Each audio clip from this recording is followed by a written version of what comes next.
You are listening to Alex Nanlohi Podcast, to know the Lord and to make Him known.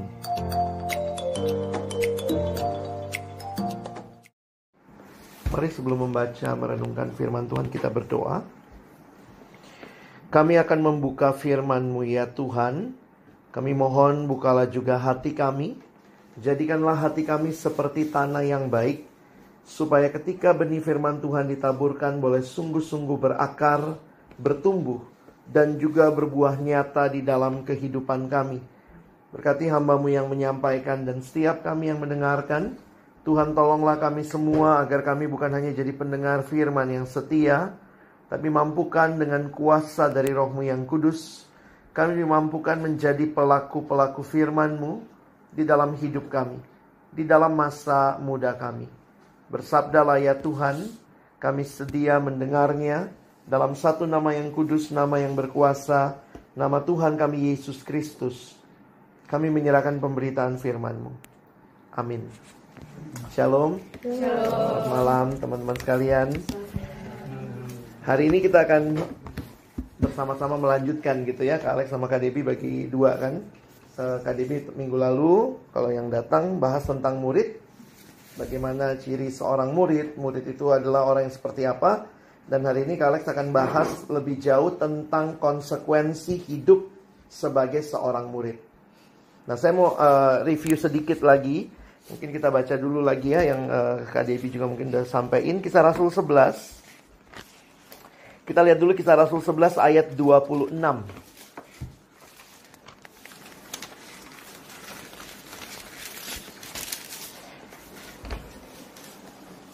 Kisah Rasul 11 ayat 26. Ini ada dalam perikop yang judulnya apa? Barnabas dan Saulus ke Antiokhia. Nah, kita lihat ayat 26. Mereka tinggal bersama-sama dengan jemaat itu 1 tahun lamanya, sambil mengajar banyak orang. Di Antiokhia lah murid-murid itu untuk pertama kalinya disebut Kristen. Jadi waktu itu Barnabas dan Saulus di Antiokhia. Lalu kita melihat ayat 26 itu menarik ya. Di Antiokhia lah murid-murid itu untuk pertama kalinya disebut Kristen. Kata Kristen pada awalnya itu adalah sebuah ejekan sebenarnya ya. Adalah sebuah apa? Begitu melihat orang yang hidupnya mirip Kristus, ya udah itu dijuluki orang Kristen, orang yang mirip Kristus. Dan awalnya itu menjadi sebuah ejekan. Karena kalau kita perhatikan, kalau teman-teman juga melihat di dalam Alkitab Perjanjian Baru, istilah Kristen hanya muncul 3 kali. Memang kalau lihat Alkitab bahasa Indonesia, kalau kalian cari, itu sampai 6-7 kali kalau kalian nggak salah. Tapi dalam bahasa aslinya, itu cuma muncul 3 kali. Munculnya satu di Kisah Rasul 11. Nanti ada sekali lagi di Kisah Rasul 26. Waktu Paulus di hadapan Raja Agripa, kalau nggak salah, yang Raja Agripa bilang begini, engkau gila Paulus, hampir saja kau yakinkan aku menjadi Kristen. Nah, itu juga adalah sebuah seruan yang apa ya, kayak ejekan, oh aku mau jadi Kristen gitu ya, waktu Paulus sudah bicara dengan dia. Dan nanti muncul sekali lagi di kitab 1 Petrus, kalau nggak salah 1 Petrus 3 gitu ya. Jadi kalau kalian perhatikan bahwa cuma 3 kali muncul dan tidak ada di tulisan Paulus. Di Injil pun tidak ada kata Kristen sama sekali. Jadi pertanyaannya, istilah apa yang dipakai menyebut orang yang ikut Yesus sebelum ada istilah Kristen? Murid. Makanya istilah murid lah yang mewarnai seluruh catatan Alkitab sebelum Kisah Rasul gitu ya. Sebelum Kisah Rasul pasal 11 ini, sebelum Kisah Rasul pasal 11 ini, istilah yang dipakai adalah istilah murid. Mari malam.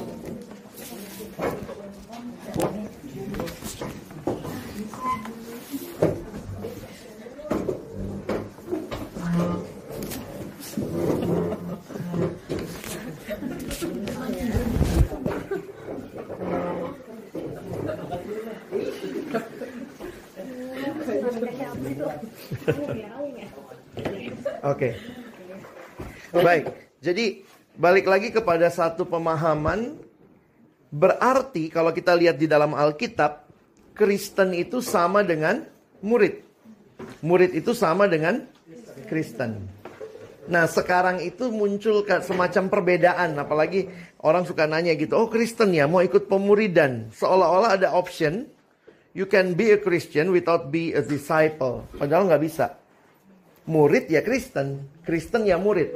Bagaimana orang Kristen hidup ya persis seperti murid hidup. Jadi Yesus tidak membedakan dua hal itu. Atau mungkin kalau kita perhatikan, Yesus sendiri tidak menyebut mereka Kristen. Kristen itu adalah ejekan, julukan yang diberikan oleh orang-orang yang lihat hidup murid mirip Yesus, mirip Kristus. Mereka disebut Kristen. Makanya kalau punya nama Christian itu bebannya berat gitu ya. Harus hidupnya mirip Kristus. Sama kayak apa ya? Orang yang katanya pandangannya mirip kayak Gus Dur kan dibilang Gus Durian. Ya, Ian itu kan orang-orang Gus Durian gitu ya. Orang-orang jadi Ian itu tambahan untuk menyatakan dia jenis itu gitu ya. Nah, apa yang menarik untuk kita perhatikan ketika Tuhan Yesus bicara dengan para murid, ternyata Tuhan Yesus dan kebiasaan pada waktu itu agak sedikit berbeda. Maksudnya begini, pada masa Yesus memilih murid, itu kebiasaannya orang datang cari guru. Jadi kalau teman-teman menggali konteks perjanjian baru, di zaman Yesus orang datang cari guru.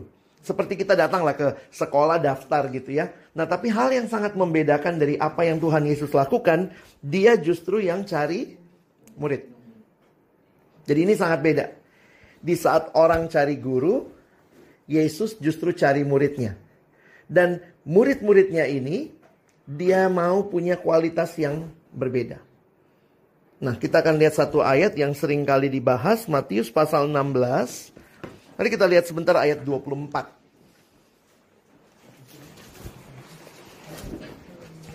Matius pasal 16, ayat 24. Coba kita baca sama-sama ya. 1, 2, ya.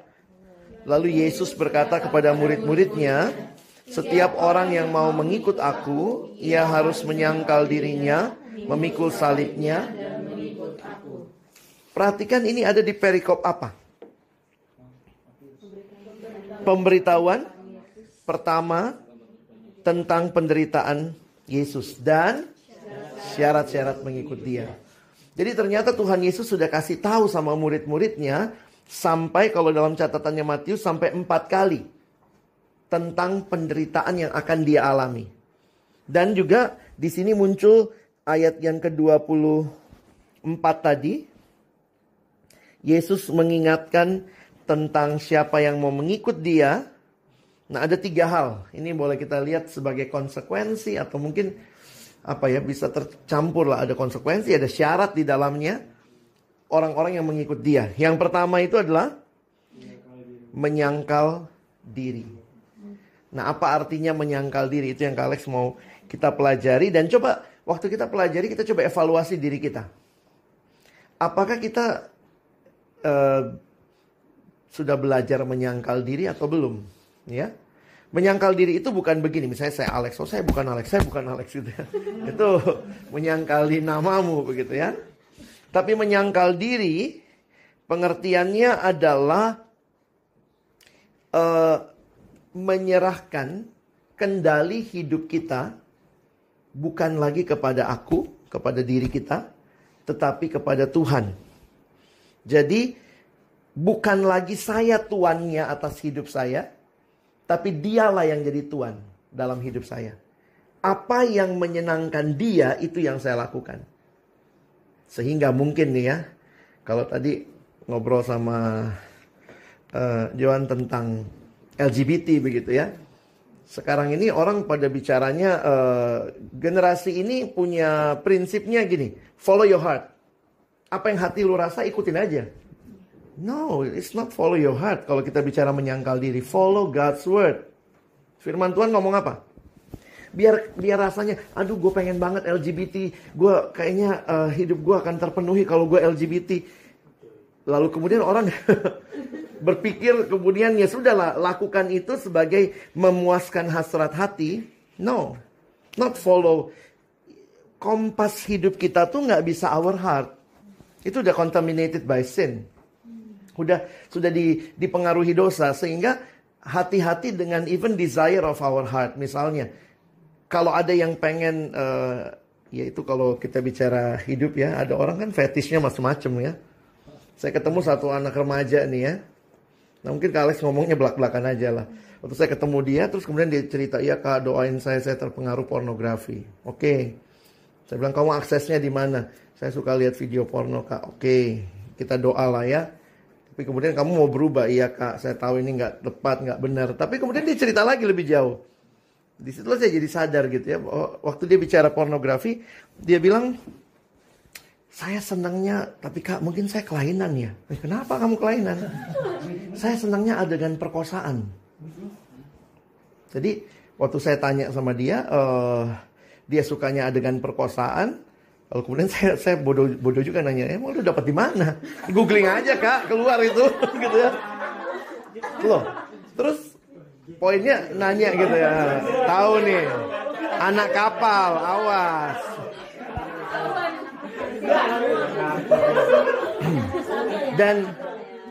Dan akhirnya saya ngelihat gini loh.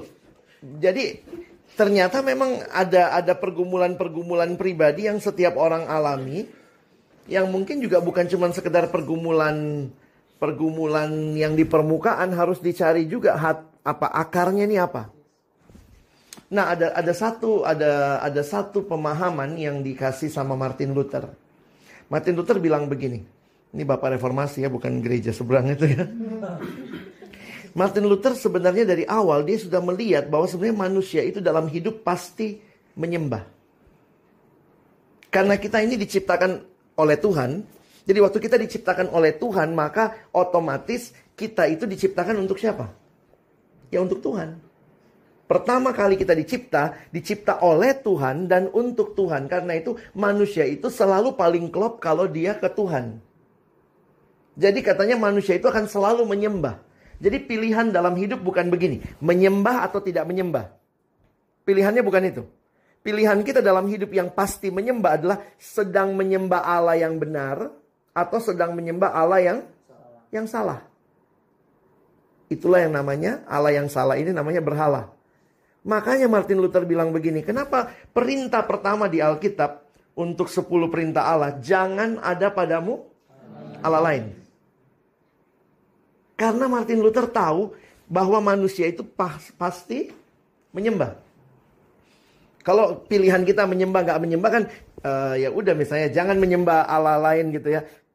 Ini kenyataannya kita pasti menyembah. Nah ditambah lagi sama Johannes Calvin.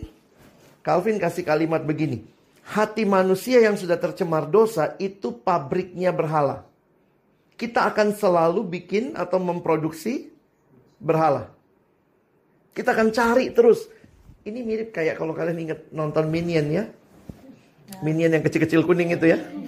Minion itu hidupnya bergairah, bermanfaat rasanya kalau dia menyembah atau melayani Tuhan.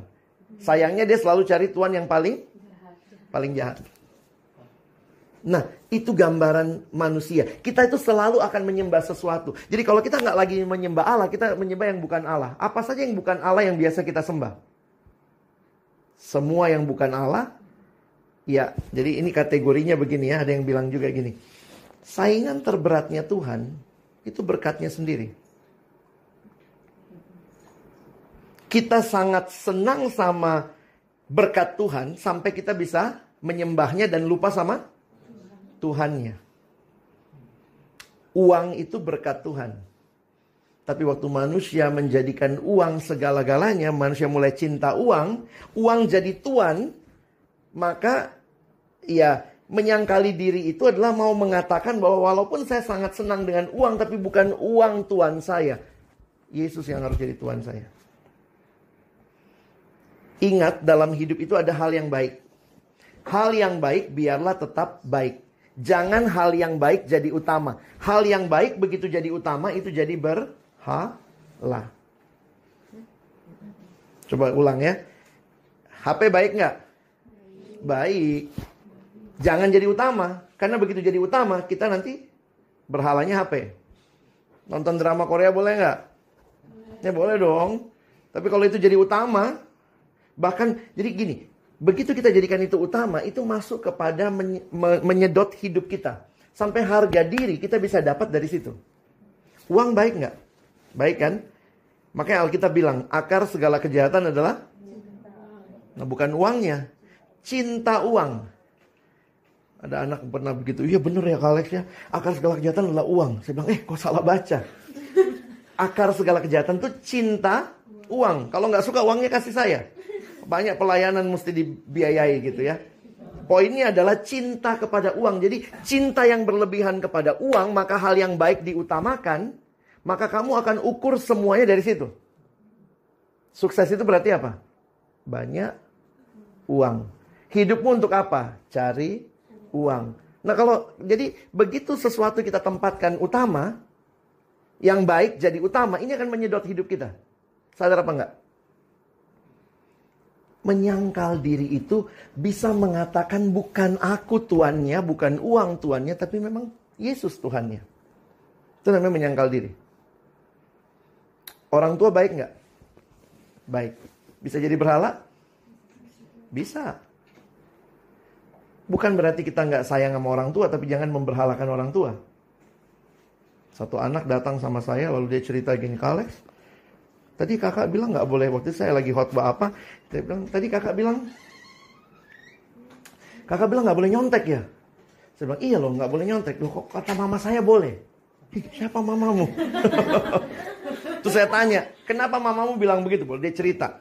Jadi kata mama, jadi mamanya bilang begini ya, jadi dia lagi kuliah, dia anak terakhir yang dikuliahin. Terus mamanya bilang, papa itu pensiun tahun ini. Jadi nggak mau tahu semester ini kau harus selesai. Karena kalau enggak, kau urus sendiri hidupmu, kita nggak ada duit lagi. Jadi tahun ini kamu harus selesai, lakukan apapun yang penting lulus. Nyontek pun nggak apa-apa, yang penting lulus. Terus kemudian dia datang sama saya, dia mau bilang begini, loh tadi kakak bilang nggak boleh, kata mama saya boleh. Mama itu kan wakil Allah. Saya bilang, loh ingat hati-hati loh. Boleh nggak sih nggak taat sama orang tua?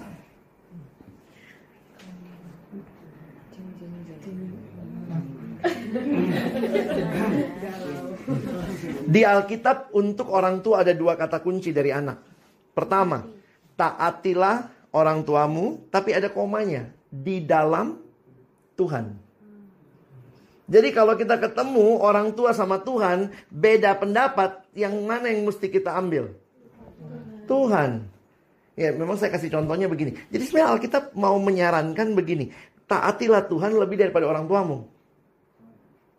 Kalau orang tua bertentangan sama Tuhan, yang kita ikuti Tuhan. Tapi kalau orang tua sama dengan Tuhan, ya ikuti Tuhan, ikuti orang tua.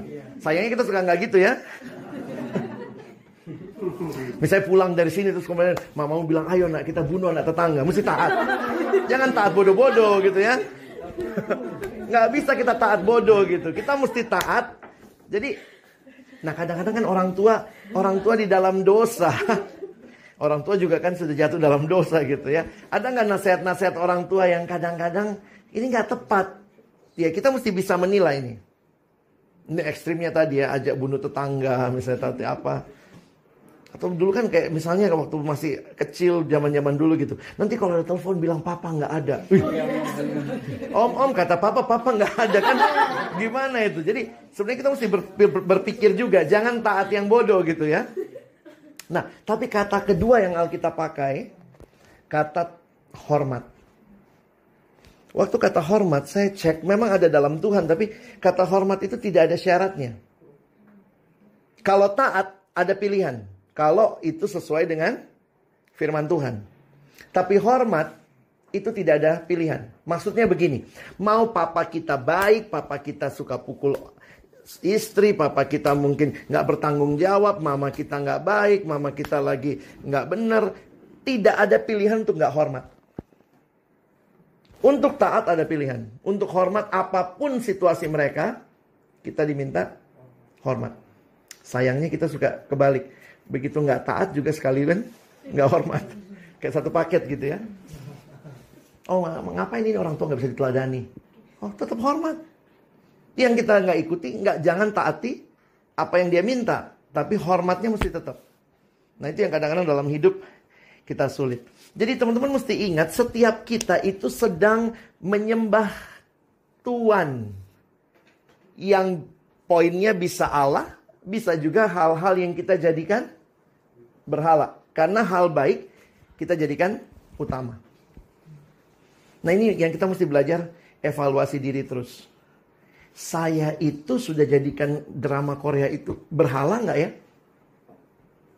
Misalnya kalau ketemu temen gitu, oh gue udah lewat episode itu sudah mulai kelihatan itu ya. Jadi harga diri kita naik karena kita sudah lewat nonton itu. Game of Thrones yang terakhir atau minggu depan ini udah tanggal 24 udah dijual itu ya, End Games gitu ya. Jadi Avenger, kita rasa harga diri kita naik karena kita punya game level naik. Main game ini sudah level segini. Itu kan sudah tanda-tanda ini Tuhan kita siapa sih? Sampai kita bisa dikendalikan. Ada orang main game gak berhenti. Kenapa? Karena rasanya kalau berhenti harga dirinya hilang. Nah itu hal-hal yang kita mesti waspada. Apa artinya menyangkal diri? Mengatakan tidak kepada yang aku ingini, mengatakan ya kepada apa yang Tuhan mau. Sebenarnya ada kalimat menarik, dia bilang begini, sebenarnya semua berkat Tuhan itu seharusnya menunjuk kita kepada Tuhan. Hati-hati kalau berkat-berkat Tuhan itu nggak membawa kita sampai ke Tuhan. Kita berhenti di berkatnya. Dia kasih ilustrasinya begini ya, ada bapak, ini saya kontekstualisasikan Indonesia, ada bapak-bapak, dia ajak keluarganya liburan. Terus sampai mau pergi taman safari. Pas keluar tol dia lihat ada papan besar. Taman safari, baru di situ ada gambar gajahnya, ada gambar monyetnya, ada gambar tamannya, ada gambar hewan-hewan. Akhirnya kemudian semua keluarga disuruh turun di situ. Lalu ada tulisan taman safari 5 kilo lagi. Tapi di bawah papan itu dia turun, dia buka tendanya, lalu mereka camping di situ. Nah ini gambaran manusia katanya. Kita kadang-kadang berhentinya di berkat Tuhan. Kita camping lah di berkatnya. Yeay, rasanya sudah sampai taman safari. Padahal harusnya itu menunjuk kita ke taman safarinya masih 5 kilometer lagi. Pertanyaannya kita itu sebenarnya campingnya di berkat Tuhan. Atau sebenarnya berkat-berkat itu benar-benar mengarahkan kita sampai kepada Tuhan. Nah mesti ingat nih apa yang lagi jadi Tuhan kita. Apakah Tuhan kita nafsu kita? Mungkin kita masih bergumul sama pornografi. Ada juga yang bergumul mungkin sama hal-hal yang ya pergumulan hidup tuh banyak sih.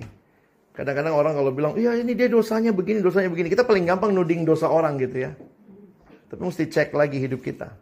Mama begini ya. Kita gimana? Jangan-jangan kita lebih jahat lagi dari mama kita, dari papa kita. Jadi yang pertama Tuhan mau yang namanya murid. Betul-betul Yesuslah yang menjadi tuannya. Yesus yang mengatur hidupnya. Ini yang pertama ya. Yang kedua, dikatakan memikul salib. Ini Matius pasal berapa ayatnya tadi? 16. Pertanyaan Kalex begini. Waktu Yesus ngomong yang mengikut aku harus pikul salib. Yesus sudah disalib belum? Belum ya? Kenapa? Karena Yesus disalibnya pasal belakang. Iya.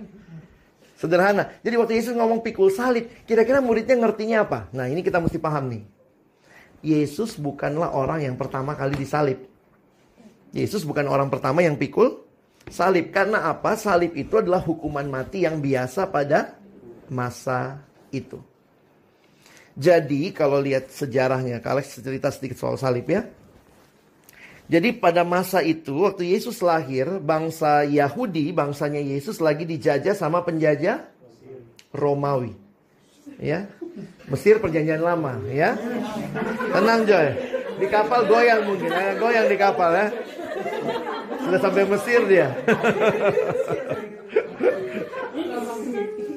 Nah, jadi waktu Yesus mati juga itu Israel, bangsa Yahudi masih di bawah penjajahan Romawi. Nah, yang menarik begini, Romawi ini sekitar 200 tahun sebelum Yesus lahir, Bangsa Romawi mengambil satu hukuman yang dia adopsi dari hukumannya bangsa Sumeria. Itulah hukuman penyalipan. Jadi sebenarnya hukuman penyalipan ini bukan inventionnya, buatannya Romawi. Dia ambil dari bangsa Sumeria, tapi dia pakai itu. Nah, apa yang dia pakai dengan salib itu sangat mengerikan. Orang akan tergantung secara sadar sampai mati pelan-pelan. Karena itu hukuman salib itu tidak untuk orang Romawi. Itu hanya warga negara non-Romawi. Makanya sejarah gereja mencatat misalnya kalau Yesus karena dia orang Yahudi bukan warga negara Roma. Jadi Yesus disalib. Tapi Paulus di dalam sejarah gereja Paulus itu nggak ada di Alkitab ya. Sejarah gereja mencatat Paulus orang Yahudi tapi lahir sebagai warga negara Romawi. Makanya Paulus matinya dipenggal. Gitu. Yang dibalik itu siapa? Yang dibalik itu Petrus. Petrus itu warga negara. Petrus itu orang Yahudi, bukan warga negara Roma. Sama kayak Yesus. Makanya Petrus pun hukuman matinya disalib. Tapi waktu itu dia bilang terlalu mulia disalibkan seperti Tuhanku. Dia minta disalibkan terbalik. Ya, sejarah gereja mencatat itu. Mana yang lebih enak? Matinya disalib apa dipenggal? Sama-sama mati sih ya. Tapi tujuannya mati. Tapi mengerikan sekali hukuman salib itu. Apa yang terjadi dalam hukuman salib itu? Orang akan dibiarkan tergantung secara sadar. Dan dia akan mati pelan-pelan. Nah, ternyata dalam sejarah, salah satu yang menarik juga, mendahului hukuman penyaliban, maka ada kalimat di Alkitab disesah. Nah, kita nggak terlalu menghayati itu. Alkitab nggak terlalu detail menjelaskan itu. Karena mungkin orang yang baca Alkitab pada waktu itu sudah memahami. Sebelum disalib, dia disesah dulu. Disesah itu yang kita lihat di filmnya Mel Gibson itu ya. Yang dia, nah ini Kak Alex ada. Bentar. Saya nggak bawa alatnya. Enggak, gue mau bacain ininya doang. Enggak, mau coba. Joy maju. Nih ya. Misalnya dia tulisnya begini. Pencambukan Romawi adalah satu penyiksaan yang hebat. Korban ditelanjangi, tangannya diikat ke belakang, lalu ia diikat pada suatu tonggak dengan punggung dibungkukkan sehingga terbuka terhadap cambuk. Cambuk itu sendiri adalah suatu tali kulit yang panjang yang ditaburi dengan potongan-potongan tulang dan butiran-butiran timah yang runcing. Pencambukan seperti itu selalu mendahului penyalipan. Jadi supaya banyak darah yang keluar. Karena kalau dia habis fitness lalu disalib itu bisa 1 minggu katanya. Maksudnya kalau orang lagi fit begitu ya. Orang lagi sehat-sehat misalnya habis. Maksudnya kalau dia fit misalnya ya. Kayak Joy gitu tiba-tiba maksudnya disalib begitu bisa 1 minggu baru mati. Jadi hukuman yang mendahuluinya itu disesah dulu. Supaya, karena orang disalib itu ternyata 2 kemungkinan mati. Karena habis darah sama kesulitan bernapas. Jadi itu caranya mematikannya. Makanya masih ingat kalau filmnya Mel Gibson, cambuknya itu dia pukul di meja dulu, ingat gak? Kayak untuk tunjukin, cak gitu. Baru dia tarik begini, baru kemudian di punggungnya itu ya. Nah, pencambukan mendahului penyalipan dan pencambukan itu menjadikan tubuh telanjang itu menjadi carikan-carikan daging mentah, bilur-bilur yang meradang dan berdarah. Ada orang yang bahkan mati karena dicambuk aja, dan ada orang yang sampai menjadi gila, saking sakitnya. Dan sedikit orang yang bisa tetap sadar sampai pencambukan. Nah, habis dicambuk, baru mereka pikul salib. Nah, pikul salibnya pun dari sejarah mencatat, dia akan memikul salib melewati rute yang paling jauh. Jadi jangan kita pikir misalnya dia di sini lalu disalib di sana langsung lewat sana. Dia harus putar kota. Karena itu cara orang Yahudi mempermalukan bangsa lain. Karena siapa yang disalib? Bangsa non-Romawi. Jadi mereka akan mempermalukan orang-orang yang pikul salib itu sekaligus jadi pelajaran buat masyarakat. Kalau kamu lakukan hal yang sama, kayak begini nih. Jadi waktu Yesus bilang pikul salib, apa yang ada di pikiran muridnya? Orang kalau pikul salib menuju kemana? Ke kematian ya. Nggak ada orang lagi pikul salib, lihat mendung, oh ya jemuran belum angkat pulang lagi, dia nggak ada gitu.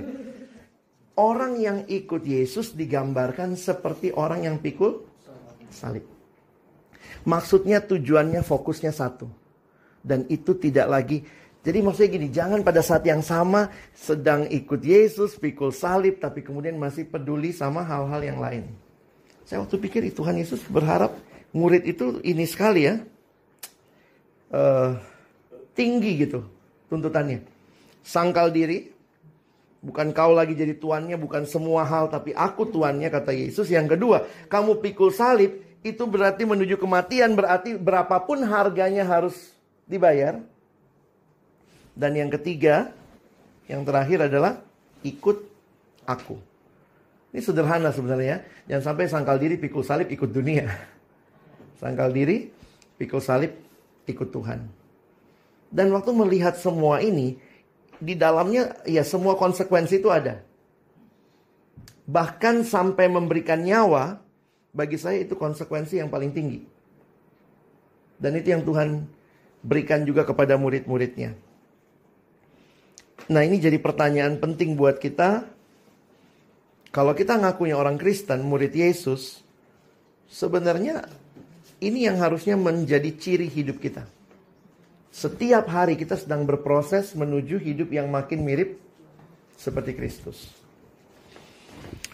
Coba kita lihat sebentar satu ayat sebagai bagian sebelum kita selesai. Lukas 24. Lukas 15 deh. Lukas 15.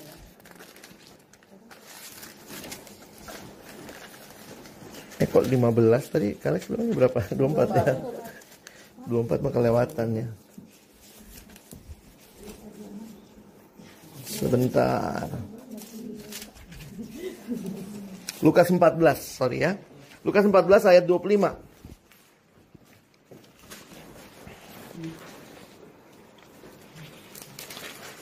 Ini sedikit memberikan gambaran buat kita seperti apa. Karena ini caranya Yesus menantang orang di sini agak unik ya.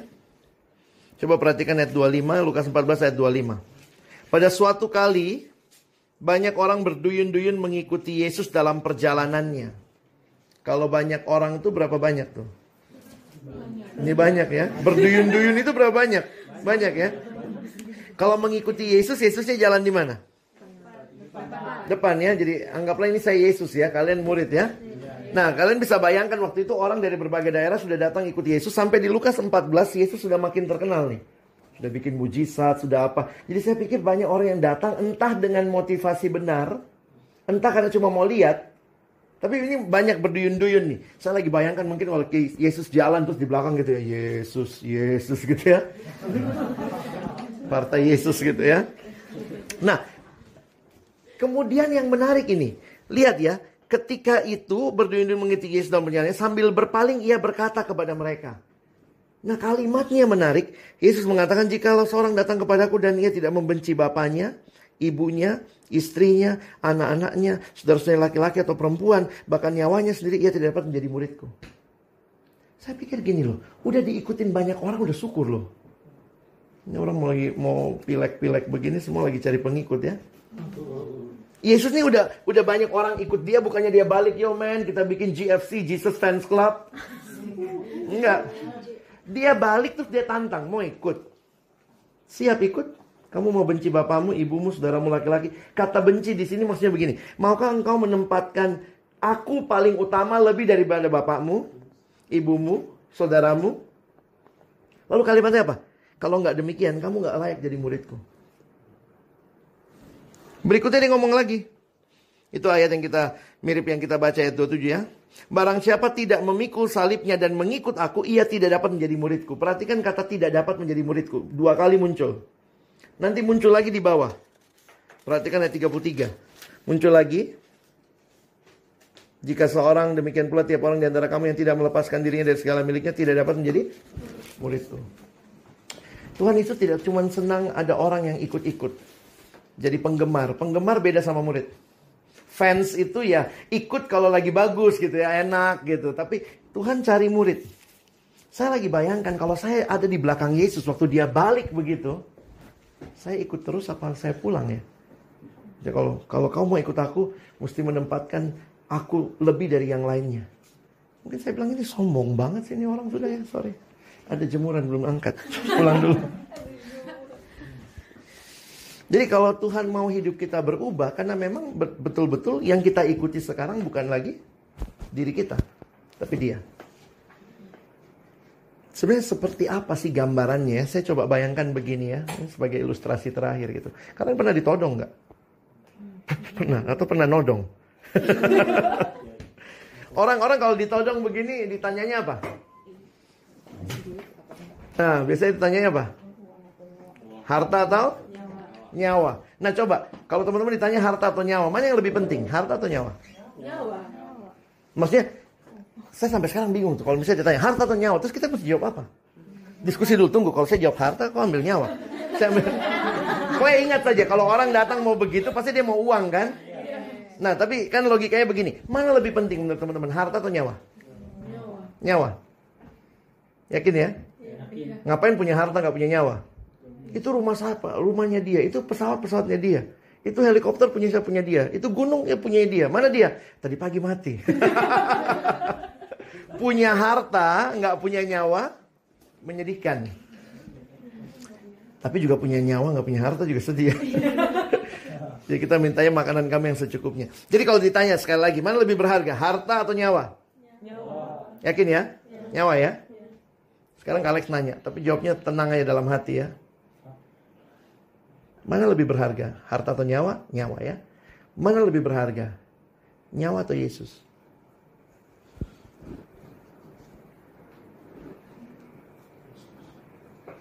Kalau Yesus lebih berharga, kau rela kehilangan nyawa demi Yesus?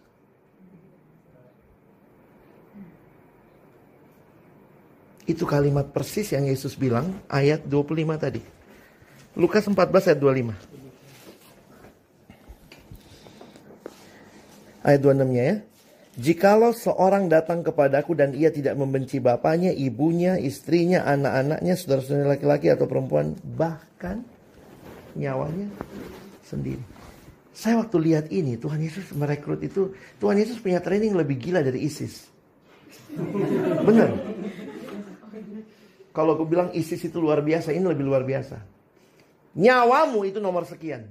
Yesus lebih utama. Tapi Yesus tidak suruh kita lakukan itu untuk ambil nyawa orang lain. Untuk kita layani. Untuk kita memberi diri. Tapi menempatkan Yesus paling utama. Jadi begini, kalau Yesus lebih utama dari pacar, oke lah. Yesus lebih utama dari papa mama, oke lah ya. Yesus segala-galanya. Tapi Yesus lebih utama dari nyawa kita. Orang bisa mikir. Kalau sudah celurit di sini, Yesus atau nyawa? Nyawa sudah ya, Yesus pergi aja. Makanya jadi pergumulan kekristenan kita semuanya diuji. Murid kemuridan kita itu diuji ketika ada pergumulan. Betulkah Yesus segala-galanya? Bahkan lebih dari nyawa kita. Ada satu cerita di Cina. Di Cina katanya ada dua macam gereja. Ada gereja atas tanah, itu diakui pemerintah. Sebenarnya sebelum Cina jadi komunis itu kan ada kekristenan di situ. Jadi ada kemudian pemerintah biar nggak terlalu dituduh komunis, maka mereka menjaga tuh gereja atas tanah. Tapi gereja atas tanah ini nggak boleh terjadi pertambahan orang karena penginjilan. Cuma boleh bertambah orang kalau menikah. Misalnya ini kawin sama ini punya anak, ya sudah tambah satu anggota. Nah makanya itu yang lebih berkembang sebenarnya gereja bawah tanah. Gereja bawah tanah itu yang ngumpet-ngumpet gitu ya. Nah ini ceritakan tentang gereja atas tanah waktu zaman komunis. Nah satu waktu hari Minggu mereka ibadah, ini gereja kira-kira 200 orang begitu. Jadi pendetanya sudah maju pimpin kebaktian. Pas lagi mulai kebaktian, tiba-tiba ada masuk 3 orang teroris pakai topeng begitu. 3 orang bawa senjata. Lalu kemudian pemimpinnya datang sandera pastornya di depan. Dia bilang begini, Pak Pendeta, saya berhentikan ibadah Anda. Padahal ini baru mau mulai. Siapa yang mau tetap percaya Yesus, tinggal di sini. Dan kami akan bunuh kamu. Kalau tidak, cepat keluar dari sini. Waduh, itu jemaat mulai ketakutan. Dikumpulkan semua ke depan begitu. Siapa yang mau tinggal di sini, siap mati. Wah, itu semua udah ketakutan. Ibu-ibu bawa anak-anak sudah mulai menangis. Wanita-wanita menangis. Lalu kemudian beberapa orang itu mulai berdiri. Yang tua-tua laki-laki ini, majelis-majelisnya, orang-orang yang tua di gereja mulai keluar. Cepat, siapa lagi yang mau selamatkan nyawamu? Keluar cepat. Akhirnya keluar sampai akhirnya tinggal kira-kira 50 orang dari 200. Lalu kemudian orang itu bilang, cepat, masih ada yang mau keluar? Kumpul semua di depan. Siap mati. Kami akan bunuh kalian semua. Mereka udah gandengan tangan, berdoa sama-sama, menangis. Pendetanya bilang, ya sudahlah, kita siap mati semua. Setelah selesai, tidak lagi yang mau keluar? Tidak. Lalu kemudian orang itu, dia buka topengnya. Dia bilang, Pak Pendeta, saya juga Kristen, Pak. Jadi Papa tahu, cuma ini yang sungguh-sungguh mau ikut Yesus. Ayo Pak, silakan mulai kebaktiannya. Yang tadi itu cuma ikut Yesus, iseng-iseng ikut. Ikut Yesus. Ini jadi pertanyaan buat kita. Kalau kita ada di situ, sebenarnya mana yang lebih berharga? Yesus atau nyawa kita? Kalau Yesus lebih berharga, mungkin Yesus belum tuntut nyawa kita ya. Mungkin Yesus bilang, untuk kau ikut aku berhenti dulu pornografi. Itu dulu. Belum kasih nyawa. Jangan sok-sok, Tuhan ini nyawaku. Tuhan bilang, alah nyawa, pornografi tidak lewat. Mau nyawa. Mungkin yang Tuhan bilang, berhenti dulu. Hidup tidak tahu waktu. Berhenti dulu kecanduan-kecanduanmu. Tuhan mungkin belum nuntut nyawa sama kita. Tapi sebenarnya panggilannya panggilan yang menuntut kita memberikan segala-galanya. Jadi Alex berharap melalui pemahaman kita malam ini, murid itu bukan orang yang gimana gitu. Semua kita yang percaya Yesus adalah murid. Nah pertanyaannya, sudahkah dia jadi segalanya? Dan kita memberikan segalanya juga kepada dia yang terlebih dahulu memberikan segalanya buat kita. Dia kasih nyawanya. Minggu ini kita peringati Jumat Agung. Kita akan peringati Paskah. Itu menjadi satu tanda dia sudah kasih semuanya buat kita. Amin. Mari kita berdoa. Tuhan, tidak mudah jadi muridmu. Bahkan tuntutannya begitu tinggi. Tapi hari ini kami bersyukur Tuhan mengingatkan kami. Kau yang memanggil kami untuk menjadi murid, Engkau juga yang berjanji menyertai kami senantiasa sampai kepada akhir zaman. Terima kasih Tuhan. Biarlah dalam hidup kami yang cuma satu kali ini, kami betul-betul boleh jadi murid yang sejati. Murid yang sangkal diri, murid yang pikul salib, murid yang ikut Tuhan. Bukan murid yang ikut dunia, murid yang mengikuti hawa nafsu kami, murid yang menikmati dosa. Murid yang bahkan tidak mau mengorbankan apa-apa. Tapi mari Tuhan, tolong kami belajar jadi murid yang terus-menerus bergantung kepadamu. Terima kasih, tolong gerakan pemuda kami di tempat ini. Agar setiap kami, baik hamba yang menyampaikan dan setiap teman-teman yang mendengar, kami terus bertumbuh jadi murid bagi kemuliaan Tuhan. Kalau masih ada pergumulan-pergumulan hidup, dosa-dosa yang masih kami simpan, kami pelihara, kami nikmati, biarlah hari ini juga kami boleh berkata, Tuhan ini hidup kami. Jangan biarkan kami menikmati dosa, tapi biarlah kami menikmati Engkau yang sudah memberikan hidup-Mu bagi kami. Berkati ibadah kami selanjutnya dalam nama Yesus kami berdoa. Amin.